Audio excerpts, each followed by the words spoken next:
Коллеги, доброе утро. Меня зовут Colleagues, Александр Парамонов.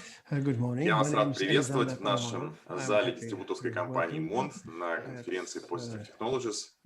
uh, Вчерашний день был очень Mont активным. Мы room вчера обсуждали несколько очень важных тем, как at Positive использовать Technology. Yesterday песочницы, we как had quite an настраивать active day. We were discussing how to set up sandboxes, how to analyze the traffic. And today we're going to talk about how to effectively organize security from targeted attacks aimed at your company, which technologies to use most effectively. Today we have Sergey Osipov, Head of Business Development at Positive Technologies. Sergey, over to you. Yes, Alexander, thank you very much, colleagues. Once again, good afternoon. Today I'm going to talk about a suite Anti-APT suite for early warning and prevention of attacks. Today, we're going to talk about anti-APT, of APT attacks. They're also called targeted attacks, time-distributed attacks.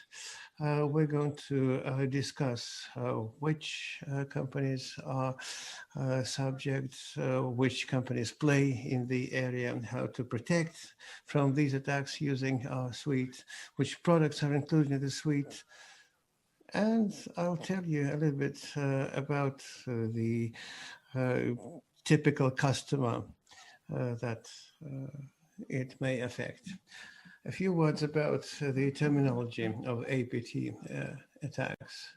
I think if you open any news outlet, Kommersant, Izvestia, Lenta.ru, or whichever, you will certainly find references to such attacks. And 2020 has not become an exclusion to the rule. Every month we are getting loads of news bits from all over the world that this type of attacks happens at many companies. These attacks happen everywhere, and APT groups present quite a lot of danger to all segments of business. But let's now find out what's behind the definition of an APT threat. Its main difference from a mass attack is that it's really prepared. So there's always either a group behind it or a highly qualified professional, and they have planned this attack against a specific company or even against a specific target machine holding some valuable information of this company. Also, the difference of this attack against mass attack is in that it consists of many stages and sub-stages. There's this reconnaissance stage when the attacker or a group of attackers collect information about the potential victim. What is this information about? For instance, this is the information about the hardware running in this company, what security tools this company is using, what software they have deployed on their workstations, vulnerabilities that exist, employees, positions, contact numbers, maybe even informal or personal details, how proficient they are in cybersecurity, if social engineering can be used to attack them, and many, many other things. So this reconnaissance phase can take quite a lot of time, but after that, the attackers get quite a lot of information about possible attack vectors against this company, a large pool of weak spots that it's easy for them to exploit. After having discovered these weak spots, they do penetration. So exploitation of vulnerabilities, social engineering, special tools.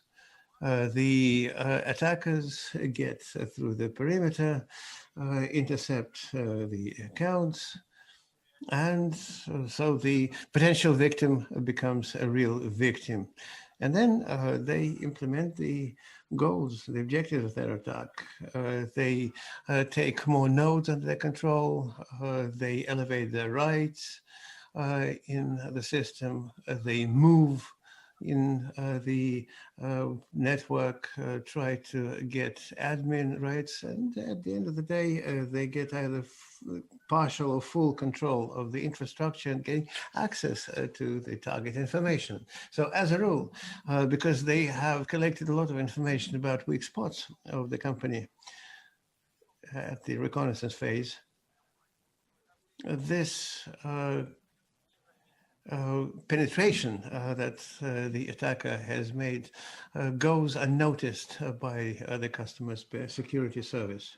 And they can do whatever they want, steal information, sabotage, cyber espionage, and therefore monetizing that information. Also, the duration of these attacks is not measured in hours like in the past. No, it takes dozens of days, sometimes weeks and months. And one of the confirmed durations of this kind of attack that we've seen in the pilot was about 200 days. So the perpetrator, after having penetrated the company, stayed unnoticed for that many days. A few more words about the anatomy of targeted or APT threats. It's important because a lot of methodologies, both used in Russia and around the world, are about understanding the anatomy of the attack. Because if you understand it, it will be easier for you to prevent the others to arrive. One of them has been proposed by Lockheed Martin, an American defense company. It's called a cyber kill chain. So this includes 7 main stages in the implementation of an APT, starting from collecting information by the targets, enablement, then delivery of the software, vulnerability exploitation, installing of malware on the client machines, setting up communication channels so that the perpetrator's commands could be delivered to the victim, and finally achieving the aims of the attacks, whichever it is, encrypting the information, stealing the information, blocking the business processes, and so on and so forth. So this is one of the well-known methodologies. Another one used by Mitri consists of, I think, 20 steps rather than 7. So these steps are split into finer details. Now a few stats. It's the 2020 stats compared to 2019. It's been provided by the Positive Technologies Expert Center. What's important to notice here? In the first place, the total number of attacks, both APT and mass attacks, has grown by almost 60% compared to the year 2019. So the mass number of attacks has grown because there are lots of self-learned manufacturers have now gained access to the tools, and also because the perimeter of many companies have become even more blurred compared to the previous year as people went to work from home. It's become easier for attackers to hijack the users' accounts and do APT attacks.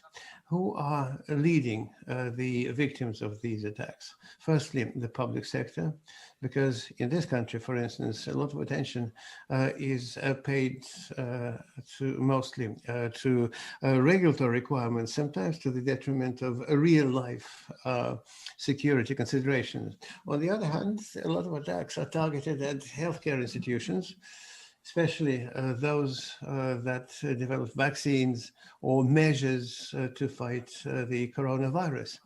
Also targeted are industrial organizations because they become a favorite target in terms of sabotaging business processes. The known examples that got into public circulation, Garmin, for instance, all over the world, I think for 10 days, the business processes of this company and its web processes, and therefore the operation of a lot of devices, starting from industrial equipment all the way to wristbands, could not operate. The company ran huge losses. A similar story happened with Canon, or their portals was blocked. And Maersk, a large logistics company, was also attacked. So you can see that however large the budgets are, the companies still become victims to such attacks. Nevertheless, it's important to note that with these attacks, a lot of companies become victims. There's no strong linkage to the size of company because attackers find individual approach to every company, every target. So they try to focus on the vulnerabilities they are aware of. So the reasons and implications of these attacks are shown in these slides. So on the left, you have the risks that the company is running. Quite often, companies don't coming from IT or security industries say we have high security budgets and we believe that we're well protected. But quite often, when analyzing an incident, it turns out that the company has not been protected well enough. So the good scenario is that the company maintains a regular security analysis, audits, pen tests to show real vulnerabilities rather than what the vendors have promised them. So what are the favorite targets of the perpetrators? Firstly, of course, it's confidential, classified information, the know-how. Industrial espionage accounts for the most of malicious activities. So they break into the perimeter and just steal the information. And then they either monetize it in the darknet or sell it to the competitors or try to blackmail the company. Of course, any such burglary that happens as it becomes known to the broad public, it damages the reputation of the company. That may translate into losses of new business, so new customers won't come. They will probably choose another company that has not been subjected to similar burglary. The share value can drop in the market and so on and so forth. Also, an important risk for the company is losing its profits and business processes being stopped. Quite often, especially in industrial, in the industrial sphere, it's really the goal of the perpetrators to stop the operation of this company, and then maybe to extort money for bringing them back up. Well, also, well, direct financial losses and direct theft of funds from the company's accounts also. So in 2020, the implications, the outcomes of such results are in about the same proportion. So for the most part, it's either about the information loss or downtime in the infrastructure.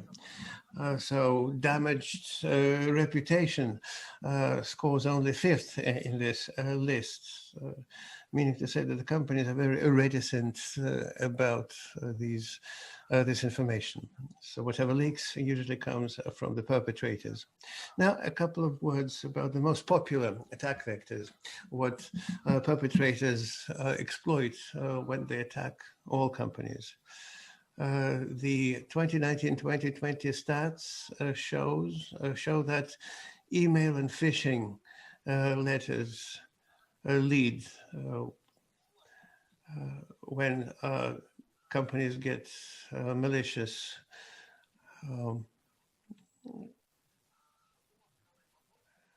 attachments to the emails in phishing emails. You can ask yourself why it happens, because companies seem to be well protected against that, but quite often hackers use some specific ways to cover such malware, or use different social engineering methods to deliver it. Another reason is to post the malicious software in services available from the internet. So they, for instance, learn that the employees of this company go to a specific website. The perpetrators learn about that, and they place malware on that site. So they hack that site, make a copy, put the malware there. And so the employees, when they use valid links, they get them and download viruses, Trojans, worms, and all sorts of things. This accounts for about a quarter of all such cases. Next, even if your company seems to be well protected by a lot of security tools, it's not a guarantee against an attack from a trusted company. Either your remote branch or your partner abroad, or a trusted company like a government organization that had been hacked by the attackers. This trusted relationship thing is an important source. Another standard story about multiple well-known vulnerabilities that the company has not patched in time. So the perpetrators know about this vulnerability and they start using it to attack you. Now, who's to blame? And then we'll get to an even more philosophical question of what to do.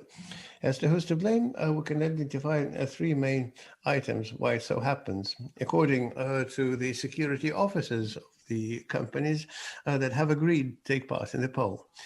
So first, we see that the human factor is at the front line of fighting the perpetrators. So the perpetrators attack people in the first place. So they use social engineering as their main tool. So 32% of security officials in the organizations polled say that their organization doesn't run exercises, doesn't run training of their employees to the basics, in the basics of cyber security, even cyber hygiene. So they receive an email, they happily open up the attachment, not even worrying who has sent them this letter and what can lie there in store for them.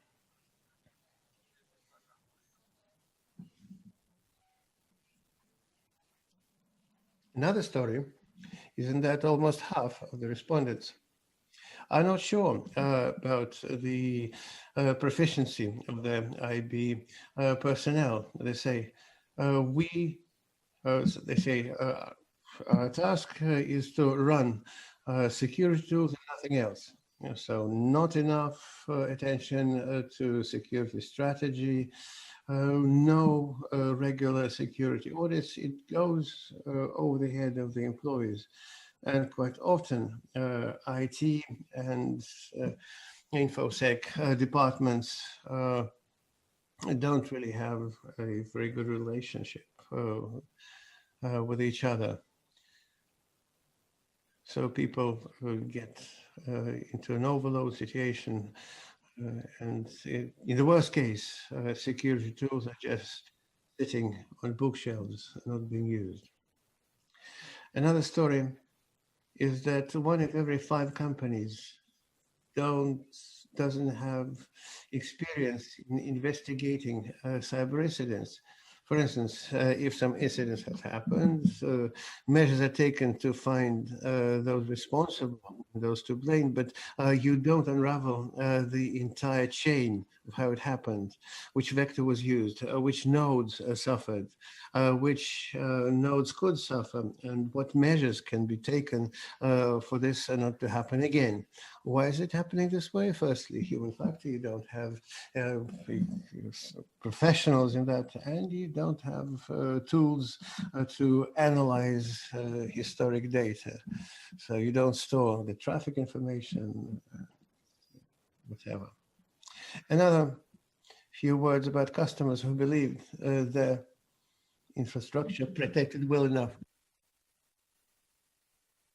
In 92% of 2020 projects, our pen testers did not have any problem penetrating the external perimeters. What does it mean? It means that highly proficient malefactors can also do that. Question to many, what will happen next, at the next phase, when the perpetrator is already inside the infrastructure and they start implementing their malicious plans? What information tools the customer have to discover these actions and prevent their spread?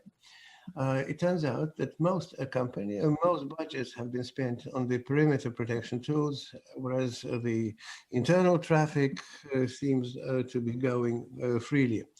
As a result, once the perpetrator gets inside, the activities stay unnoticed by the tools and the security department as well, which means that the perpetrator is free to exercise the attack and then get what they want, sell it, and the security department of the customer will be the last to know.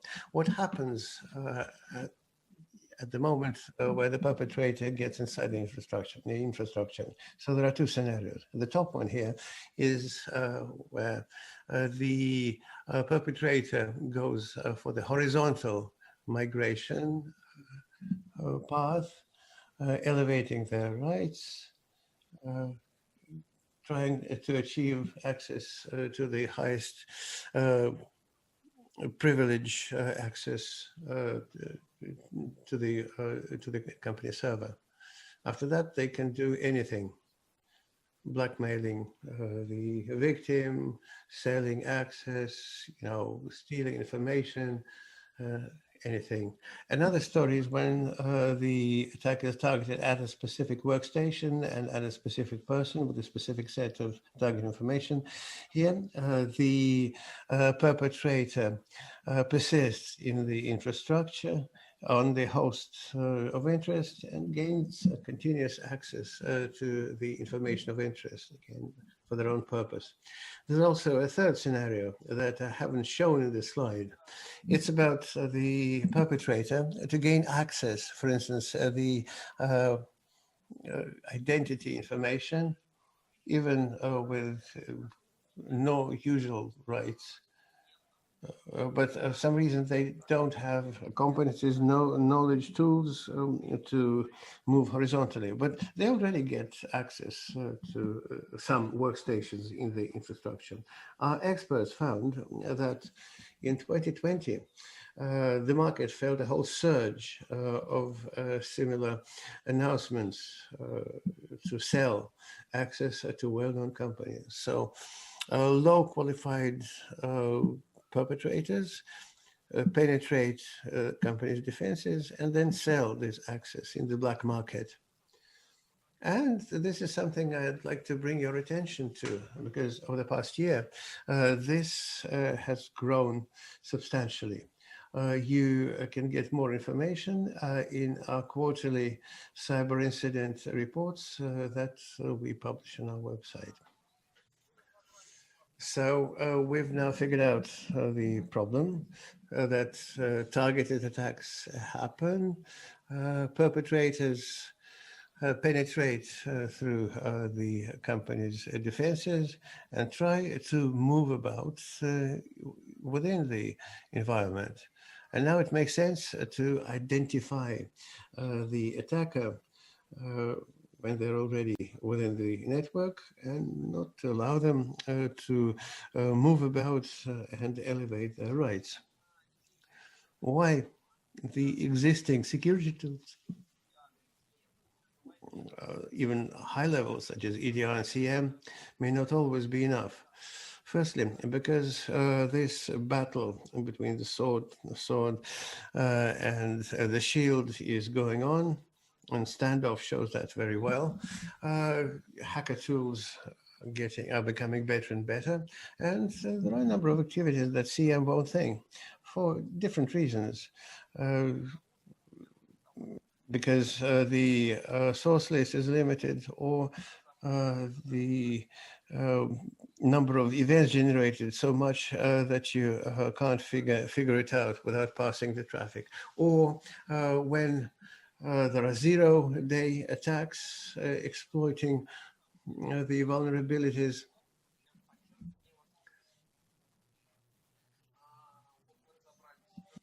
So we figured out who's to blame in all the situation. Now what to do? As a rule, there are two approaches to get protected from APT attacks. I'll put on a marketing hat. Many companies, when they say anti-APT, they mean something they understand specifically. For instance, they say a sandbox is anti-APT, or a solution of the IDS IPS class is also anti-APT. The progressive approach, in our opinion, is in a reasonable combination of traffic analysis, deep analysis, and behavior analysis tools. In addition to that, it's very important because manufacturers' tactics and methodologies develop continuously. The customer should have history analysis. So the information about all the previous events should be by the hand, so that you could scan all the events over the period of interest in the past and see if the victim has not been a targeted victim in the past. So what we offer to protect you against APT? It's the PT Anti-APT suite. It includes the hardware, software, and our expert services. A few words about the components. For the deep analysis of the traffic, we offer the PT network attack discovery product. It's a system that deeply analyzes all sessions in the external and internal traffic, and I focus on the internal. That's the key differentiator of the tool. It passes the internal traffic, analyzes it according to the information security rules issued by our expert centers, and reports the events, and also stores all traffic in the storage system for history analysis. Another product, PT Sandbox. It integrates with a lot of sources, NAD included, and its main goal is to monitor, control, and prevent the movement of malicious files in the infrastructure of the customer. Also, providing analysis using static behavioral analysis.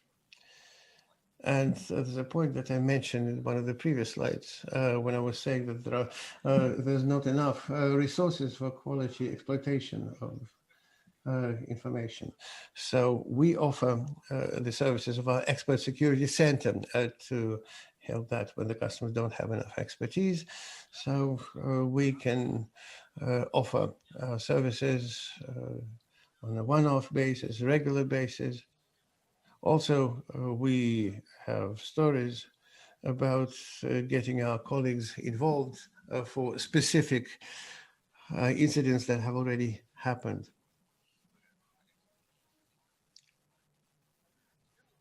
Now, a few words about each of these solutions in more detail. These systems, according to Gartner, are one of the key elements of any high-quality security operation center. The SOC boom in this country started about 2 or 3 years ago. Many enterprise customers started to build their own SOCs or started to investigate the area. A lot of players appeared in the commercial SOC market. And also because of the federal law 107, a lot of SOCs are being built now. So according to Gartner, SOC is not only SIEM, as was believed by many a few years ago. Another important element of an SOC are NTA systems for deep traffic analysis, as an additional source of information for the SIEM system, and of course, a solution to analyze the activity at endpoints. So this is about NTA. Nevertheless, it's very important not to forget that a lot of attacks are implemented using malware written for a specific organization. So virtually on a daily basis, 350,000 malware units appear worldwide. Quite often this malware is built specifically against a specific target, specific company. So that the existing security tools, signature-based, should not identify them.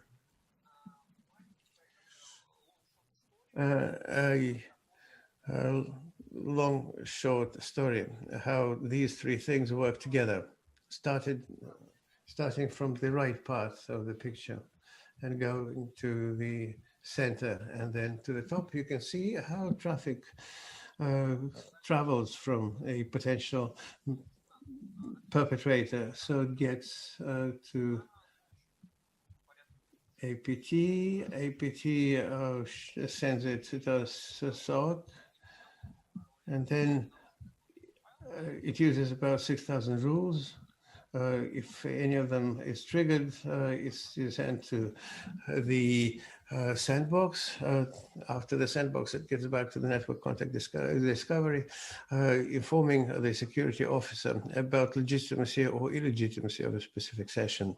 Also, it's possible to connect our expert center to the professionals of this customer's SOC to help them understand what to do.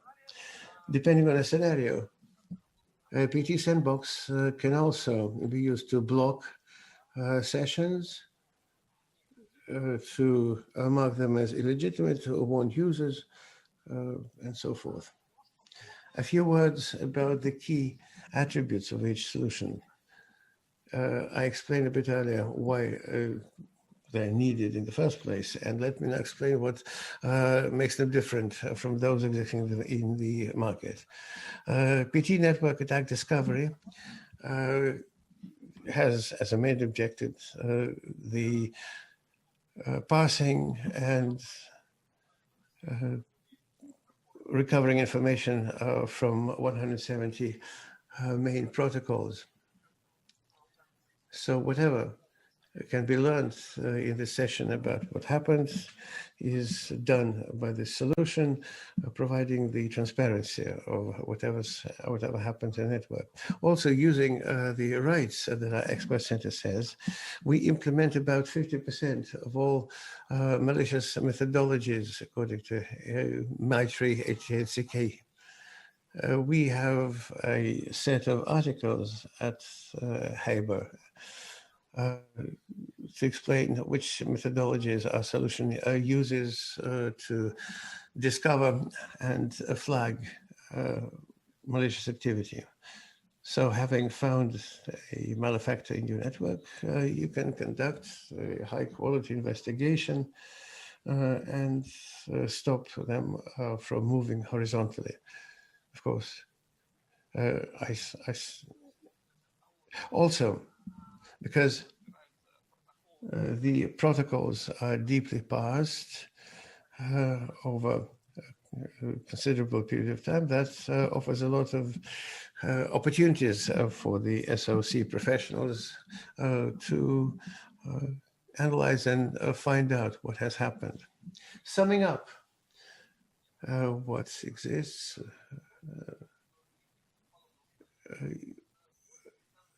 most of these activities can be found in almost every pilot that we have used this solution at. Of course, it's obvious that this solution is in the first place intended to discover horizontal movement of malware within the customer. There's the mechanism of DGA domains when the malware tries to get in touch with the command center by spoofing the addresses. In each pilot project, and it's not advertising, but unfortunately the reality, we have found IT security rules, whether it's about network segmentation,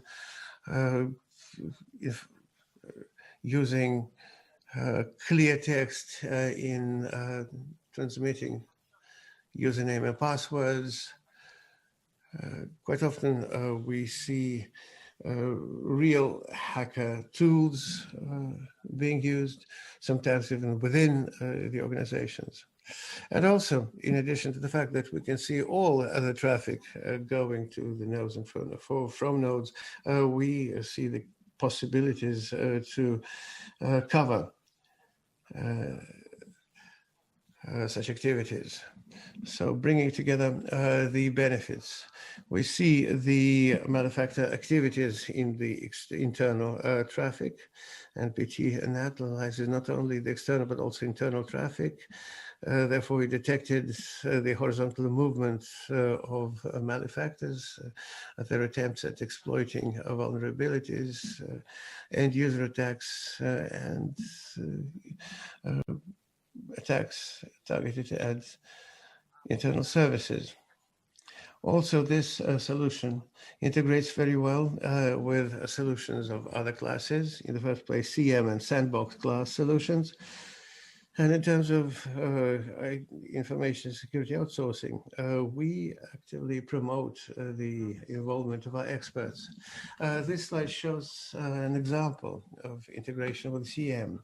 Here, I'd like to mention that starting April and May this year, our expert center analysts discovered a burst of incidents related to the fact that during the work from home period, a lot of our customers showed signs of external target attacks happening. As a rule, remote user sessions, and again, social engineering was used perhaps, were spoofed by or intercepted by perpetrators, and they were trying to use that as a way to get inside. We offered our solution for safe and secure remote access that was based on the combination of NADs and SIEM. The switch data with a copy of the traffic were passed by network attack discovery in the sensor, and both the user information and other information was sent to SIEM. So analysts at SIEM could transparently see whose accounts had already been compromised and whose not. For many government customers, an important point is the compliance with different requirements. We have lots of certifications, including FSTAC. A few words about the sandbox solution. I mentioned several times today that this solution is important for a high quality behavioral analysis because this kind of analysis shows more information compared to signature-based approaches from the viewpoint of potential activity of this file in the customer's infrastructure. What do we have? What we claim we have. We offer this solution both as a part of certain channels to protect channels, like email channel, file exchange, and plus through the integration with NAD, we provides control. So discovery can be shown as a source of files for the sandbox, so the files could also be subjected to the deep analysis. The advantages of our sandbox are two things. Firstly, online with high quality behavioral analysis, we run a static analysis. Firstly, against known viruses, and second, with the participation of experts in the security center. So you get high quality analysis to confirm the resulting verdict for each analysis. Also, our sandbox supports broad customization of software in the virtual environment, which means that you can replicate in exact similitude the set of software that is run on your desktops. Why you need that? For instance, if a targeted attack is aimed at a specific computer or key user in a system, for instance, the senior developer or chief accountant, the exact same thing can be implemented in our sandbox. So they will be redirected to the sandbox and then detonate. Why is it so important? Because a lot of malware is built against specific vulnerabilities. And if you have a whole range of practices, a whole range of, is a normal sandbox, so there are all sorts of browsers. In our sandbox, you'll have the exact browser type that you need. For instance, if the malware has been targeted at Chrome, we'll have Chrome. So what you get is firstly the control and safety and security of the traffic that's running within your organization. It's the identification of malware in the traffic through the behavioral analysis and other ways of analysis. Also, we provide our experts to help you work with the solution, to analyze past data, to work with the information that has passed through our solution over a certain period of time. And also, we keep enriching our knowledge base. As soon as we learn about new groups, their activities, we roll this information out across all our products. So you get this information as updated as it is only possible. This information will also be of interest to the customers and partners in the first place, whom we see as interested in this solution. Firstly, this story is quite demanding in terms of compute power. So this is an approach for a company that has reached a certain level of maturity and that has security strategy, and a company that has the understanding of APT attacks. Second thing, second type of companies are those that have already encountered an incident like that or an APT attack and are trying to protect themselves from similar incidents to repeat again. Also, if your company uses solutions from our competitors, for instance, Anti-APT, APT, there's an ATA system, we are prepared to cover these systems by other solutions of ours, sometimes the expert center, sometimes another solution. There are also a lot of customers who are saying, hey colleagues, we have a great interest for this subject, but in the past we kept stalling because we saw that vendors or partners like you send our information to their own information centers. So in our case, the information stays on premises within a certain perimeter of your company. It never flows out. And also, another magic combination of acronym, SIEM and SOC.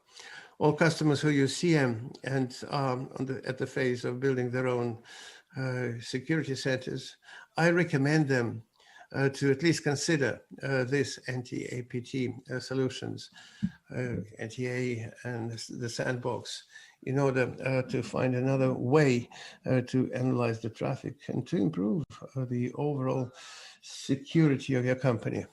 And a few questions. For instance, an anti-APT solution has been implemented. What happens next in terms of budgets, scaling, whatever? An important comment. Firstly, to decide if it's a product or a product-based project or a comprehensive project, end-to-end. We are open to both ways. So, for instance, the customer has run their own security analysis, they run an audit, and they see that they have certain breaches in the security landscape, and they're considering our products to cover them. We'll be happy to help. Also, through the deep integration of our products with other information security tools, we're open to two-way integration with WAF systems, SIEM systems, EDR systems. Of course, we are interested in building our own ecosystem, but we're happy to collaborate with others as well. Because these solutions are quite sensitive to the capacity and the compute power. Purchasing these systems usually entails purchase of hardware, both servers and storage. So the hardware is also important. Also, the information is possible for the partners. Our solution combines very well with different products to implement and maintain our products with different audit contracts.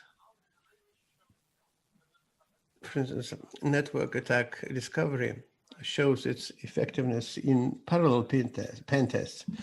Pen testers are using different methods to break through the customer's infrastructure, and the observers can see what tactics they use.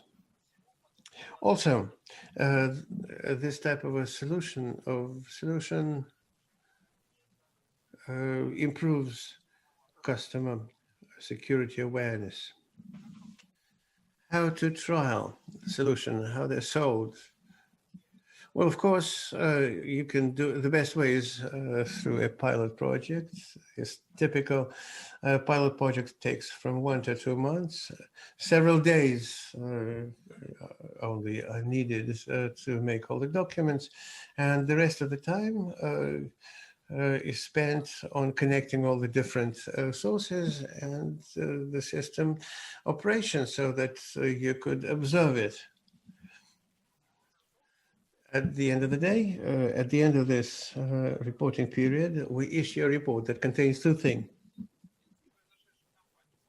First thing, information about all the incidents that have happened, and second, which of those have been identified. And the second story is about what these incidents could have led in real life. So the story with a presentation to the top management of the company, where we're showing, hey friends, when you have this, as long as you have this vulnerability, you're running a risk of having your most important business processes stopped. So these are the two reports that we believe to be an integral part of the pilot project phase.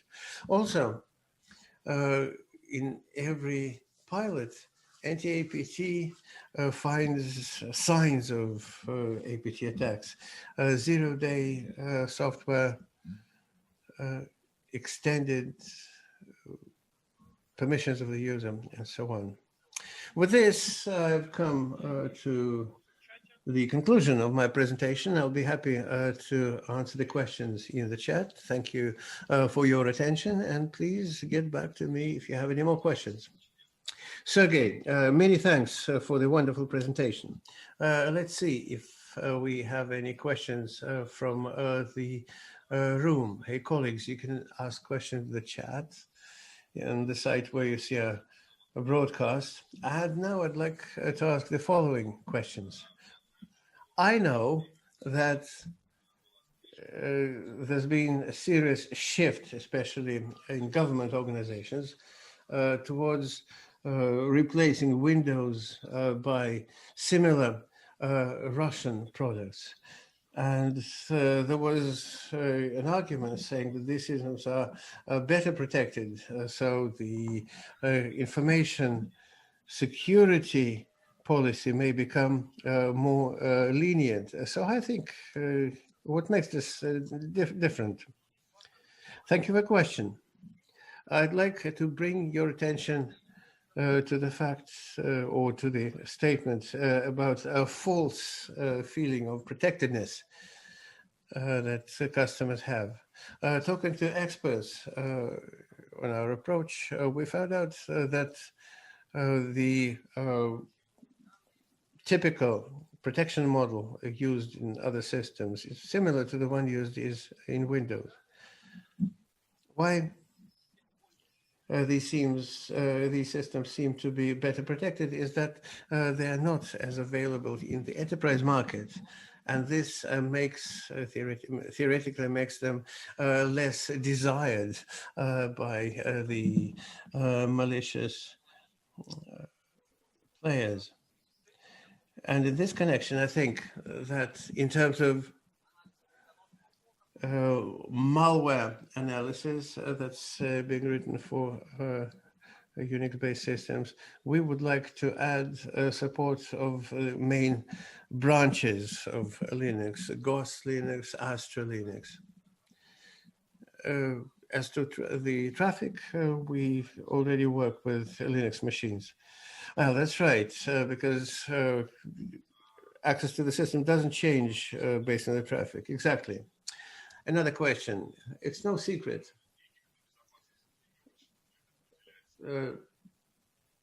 Heads of companies don't like to shell out for security. And by the way, heads of companies turn out to be the prime disruptors of security. I remember we were creating a fake Wi-Fi access point by copying a logo from their website and had just 2 fields, username and passwords. And it took us 2 weeks to intercept 80% of all of the names and passwords of the top management of the company. People tend to trust this badge. So which are the most efficacious ways today to improve user awareness and maybe improving their literacy? Well, look, Alexander, I'd also like to add a few words to what you said. The story about the top management of the company is something that we see very well in pilots. So the customers are saying, hey, we want to cover such critical nodes, but there should be special rules applying to the top management. So everybody's equal, but some people more equal than others. So on the one hand, security people run under considerable load from the current work, but nevertheless, it's very important that they should find different ways, both with their own hands and others, run basic training for users. For instance, don't open emails from unknown senders. Use different passwords, at least between your personal inboxes and corporate inboxes. Don't pick up flash drives and plug them into your computers. So about 80% of users tend to ignore such recommendations. For those who just can't do that, those on the management who just can't do that for different reasons, Well, there are a lot of classes in the market, including outsourcing classes that you can go through to gain the required security literacy. So some of these classes run exercise programs. So they run an attack on the company, then they generate reports. They bring these reports to the attention of the customer, so they should understand that it's not the employees who use some special ways to be protected, but it's part of the corporate policy. It's also important that the work of security people should be as transparent to the top management of the company as possible, so that they should be aware of this whole security story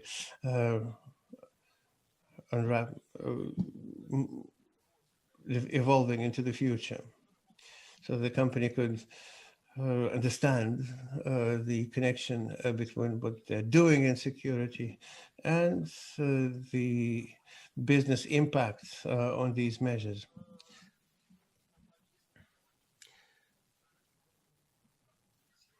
Thank you.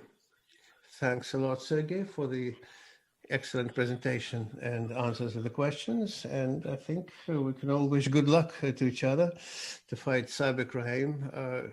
I'm hoping that 2021 will be a better year than 2020. Thank you.